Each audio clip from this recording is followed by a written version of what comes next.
Long before settlement to the Great Plains was a major consideration, European nations sent trappers and traders to delve into the American frontier.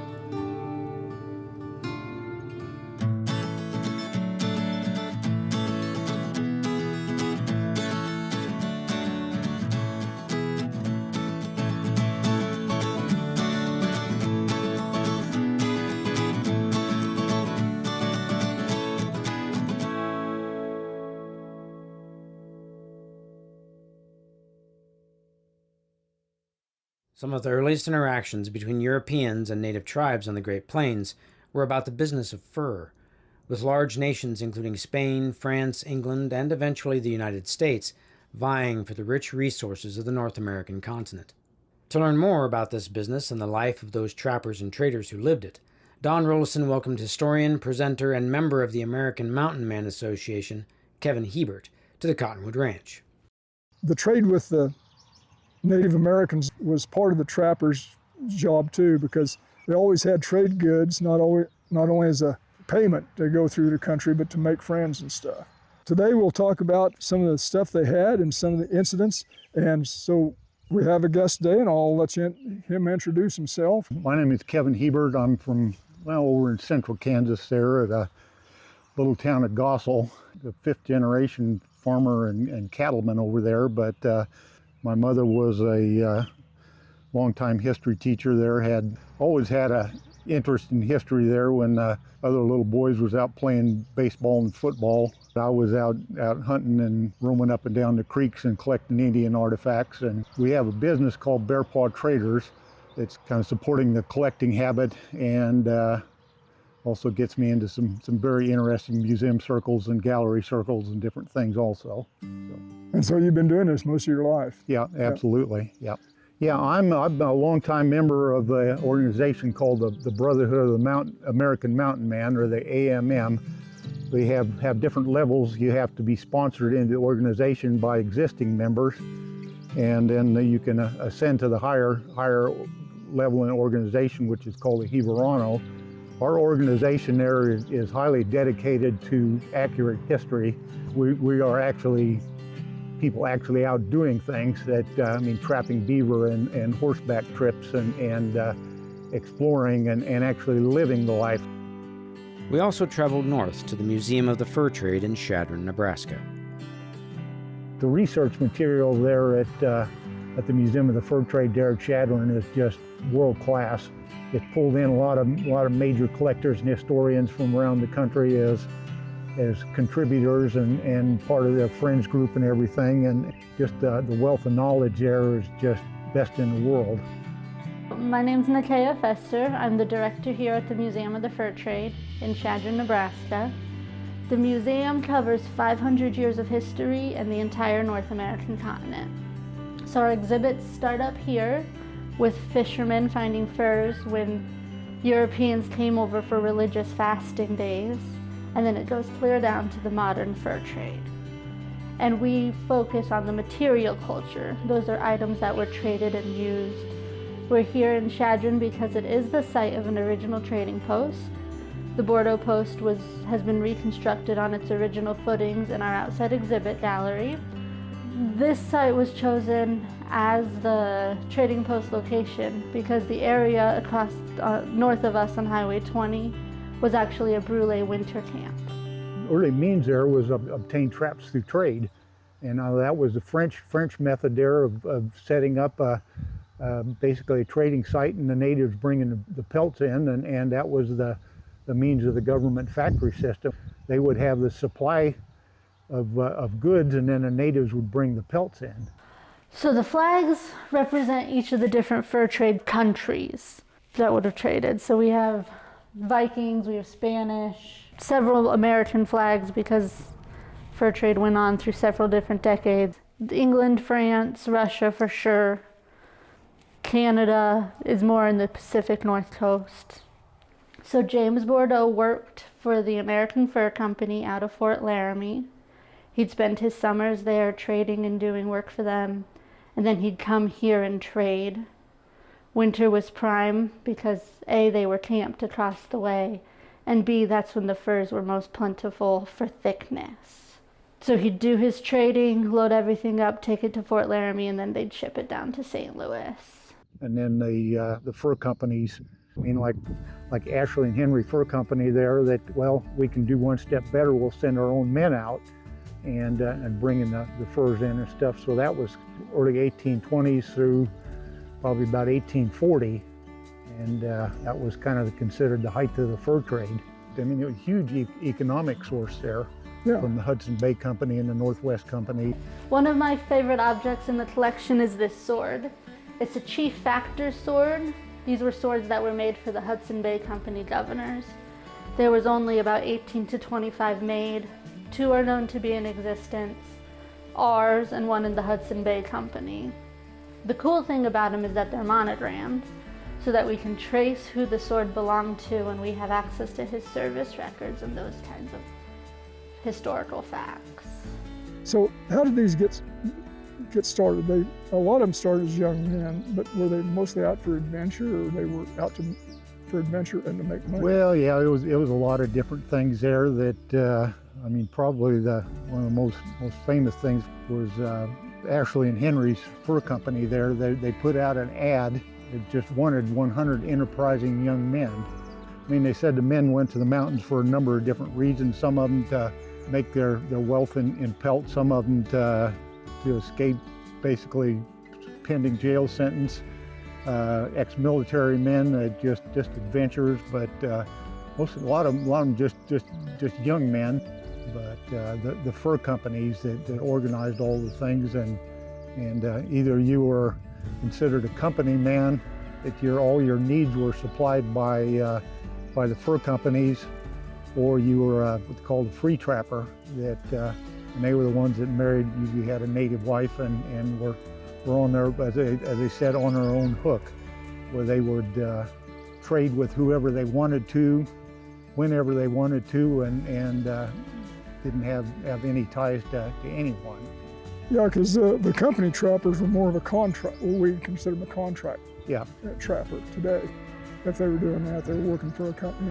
I mean, basically, you started out as an indentured servant, where they would supply your needs with traps and firearms. And I mean, this is a real good example. This is a trap manufactured by a blacksmith named Miles Standish, but he was a very good blacksmith, and this particular style trap there was called the St. Louis pattern. It's a single pin. And I think there's references where Standish had made 150 of these for the American Fur Company. And they were large and heavy, and they were relatively expensive, where these traps there would have cost a trapper there probably anywhere from $3 to $5 a piece there. And for average wage there of a working man maybe making 50 cents a week or so, that you almost had to sign on to a fur company to get the old 3 to 5 traps that each individual needed.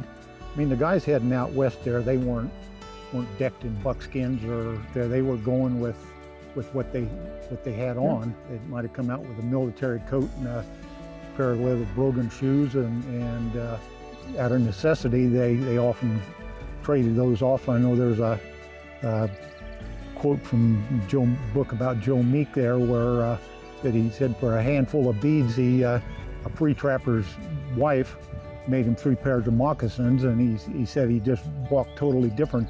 That once I abandoned my shoes from the civilization, I felt like I was in touch with the earth. We talk about traders and trappers, and you think, well, there weren't very many trappers in Kansas because they all went to the mountains. Well, that was the best place, but think when you look at a map of how many beaver creeks are in Kansas. And so it didn't get its name by a beaver walking through once. There was trapping in Kansas, but the hides, the pelts, they're better in the mountains where it's colder.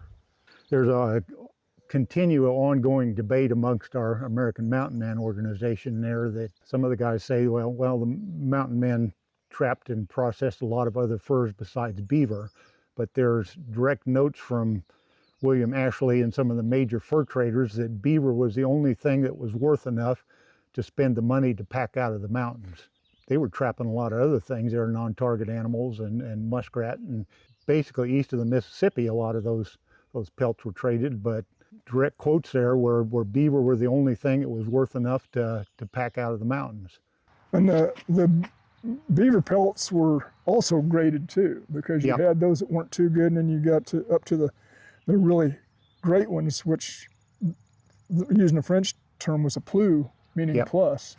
And that was the same thing with the buffalo hides. You know, the buffalo hides. The best grade of beaver was called a blanket size, blanket beaver. So that would have been the largest ones and the best quality. And early term in North American history, they called it a hairy banknote. And that was what the economy of the early United States was founded on. And in the canoes you could load a whole lot of hides in there. Yeah, you could get roughly about 90 beaver pelts to a pack. Yeah. And you were paid by the pound rather than by the pelt like today's market. Yeah. And because most of this weight's on the frame. Yeah, the frame, and that was just done to dry them. And once they were dry, then they were taken off and folded, and usually anywhere from 70 to 90 pelts into a bundle. Most of the time they were packed out 2 bundles at a time to a riverfront location and then loaded onto the keel boats. For the transportation of the trade goods, it depended on where they were, because you get away from the rivers out here, you didn't have the keel boats or the barges out here, so those were mostly pack trains. And then later you're on the Santa Fe Trail, it was the wagons and big wagons. But yeah, the rivers were big of coming out of the Yellowstone and down to Missouri. Yeah, that Platte was it was seasonal. Yeah. So this canoe is a birch bark canoe with voyagers in it. And as you can see, it takes several men to row, but the fun fact about it is when it's empty and dry, it actually only takes 2 men to carry. Some of those boats were made out of hides, were probably 60 feet long. I think it carried about a dozen men and almost 3 tons of trade goods. We do have 3 birch bark canoes here in our big hall. The big one is up here, 36 feet. As I said, it's light enough to be carried by 2 people when empty. It is a reproduction, but it was created by the descendants of the people who would have made them originally. So today you have quite a collection here. We have guns and trade goods and all sorts of things, so we'll talk about. I guess the first thing, this material is placed on what was called a trade blanket. You said it was a 3.5, and you can see the 3.5 bars of how they were graded. One of the main trade textile items were wool point blankets. So they're called point blankets because they have little lines woven into the sides, and those delineate the size. So they start with like a baby blanket, which is a 1/2 point, and they go clear up to 4 points. When they were shipped over from England, they were taxed per blanket. So what they would do is they'd ship them as doubles, which we have hanging down here, and then they'd cut them in 2 when they arrived here in the US.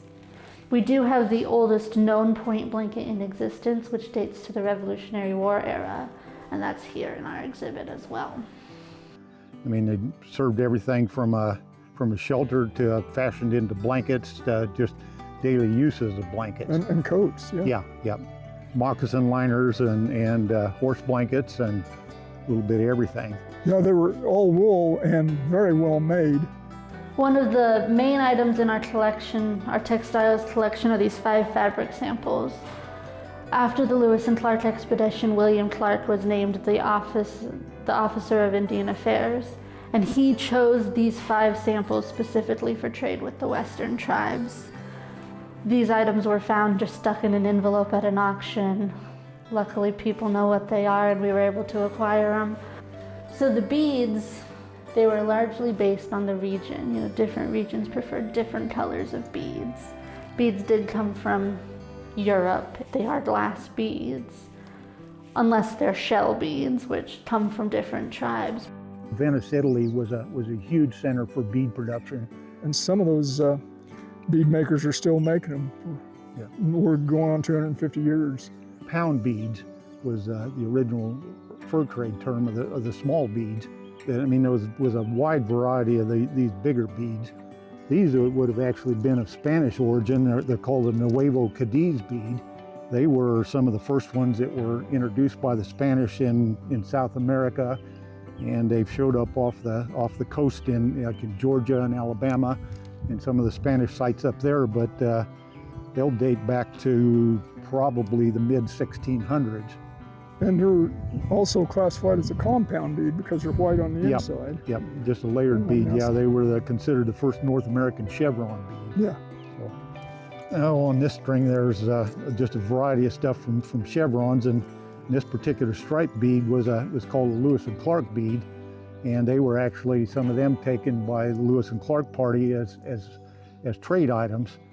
And I've got a single bead on here that we did a 5-day river trip on the Kansas River, and Kansas was a main trade route for a lot of the eastern tribes there and everything, and we were on a sandbar on the last day of the trip there, and I just happened to look down and see a glint of blue, reached down and picked it up, and it was a Venetian trade bead out on the sandbar there, but it probably had been out on the river there for 300 years or better.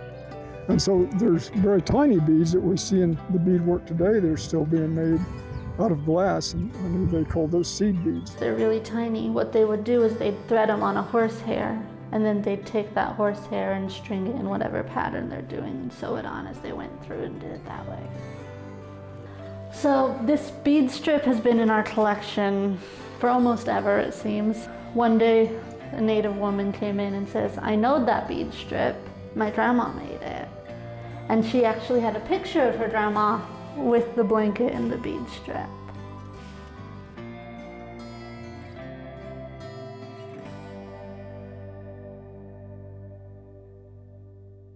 Those were very important as trade. The knives were great because there were some stone knives that were equal to this, but this was a status symbol of getting the trade stuff, and a steel knife. These are, majority of these are actually I. Wilson's. Oh, okay. Yep, and that was a English manufacturer, but they were known for their quality and traded over the years by a lot of different fur companies. And the Native Americans, they understood quality very quickly. Yep. And would go for the quality, and it was worth it, not only as a status symbol, but for protection.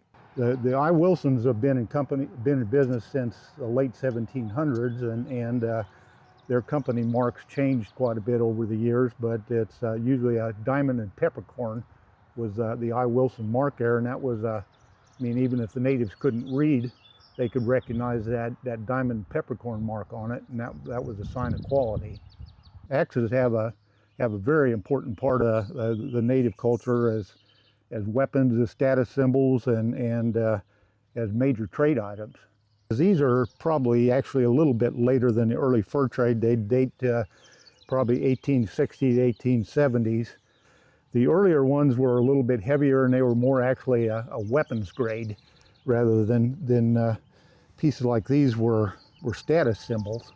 And just about every old photograph that you'd see, the chief will be holding one of these things as a status symbol. But these pipe axes, the reason they're called that is they're also a pipe, because Yep. they have a hollow stem, that this is the bit part that you would smoke, and this is the pipe part where you'd put your tobacco or kinnikinnick. The axes were one thing that we had opportunity of owning a Lewis and Clark era Missouri war axe, and they were actually made originally by the blacksmith with Lewis and Clark there. There's reference where they disassembled one of their steel stoves and made axes out of it in trade, and they were able to trade for corn that helped them survive through the winter with the hidatsas and the mandans. There's also trade guns too. Our gun room hosts most of our firearms collection. So while we do have some that can be traced to specific people, we have Kit Carson, Red Cloud, Young Man Afraid of His Horse, and we do have some that were captured at Wounded Knee, the Cheyenne outbreak. Most of them are Northwest guns. These are guns that were made specifically for trade with the Native Americans. They all have this serpent side plate. It was a mark of quality. So Native Americans didn't want it if it didn't have that side plate on it. because that particular bracelet was made out of this emblem. Yeah, just called the serpent side plate. Yeah. Yep. And that was a designation of quality that the natives would see and know that it was a good quality gun, and different. Most of these were English makers, and different make. This particular one is the Barnett, which was one of the predominant makers, and that's what this one is. But they were very popular Indian items, and often take that side plate off and turn it into a decorative item. And I've seen entire breastplates made with rows of these things, probably 12 to 15 of them, just tied across there. Been a major status symbol. So the guns were manufactured primarily for Indian trade. A lot of the stuff was. Some of the beads were and stuff. Some of the knives in particular. The kettles, which were brass or tin or steel, were there because a lot of people think that all the Indians had pottery. They did in the early times, but once the Euro-Americans came in, they were not doing the homemade pottery that we find in the prehistoric sites. They went with these because they were more durable and they could carry them around and they could take a lot of beatings where the pottery could be very heavy and very fragile. And another thing about this with the steel, after about 1750, as far as I know, and you can correct me on this, they weren't using the stone arrow points or projectile points. They were trading for the steel. Yep. And also tin snips and small files were also there. Yep. They had the files, and they not only were using the files to sharpen things, but there's some of the pipe axe stems and even some of the guns that are branded by a file, because you can see the. Yep. Yeah, there's just the file branding. Yeah, Yeah. you can see the file impressions in there, and it was a huge thing for decoration by the natives. Yeah, and that was prehistoric too, as the cross hatching. Yeah. Is Yep. what we'd have on a regular file. Yep. And so they'd heat those up and brand their stuff too.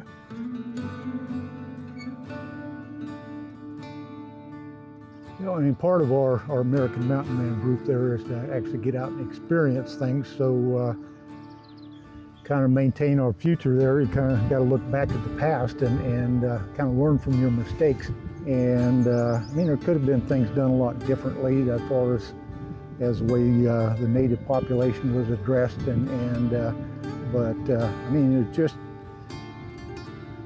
our organization that is American Mountain Man. A lot of the National Park Service will call on American Mountain Man for accurate historical portrayals and different events there. There's a National Fur Trade Symposium.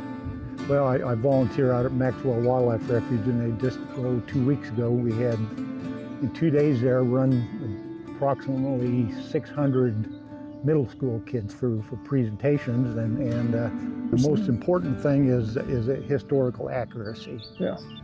The last thing you want to do is present incorrect facts.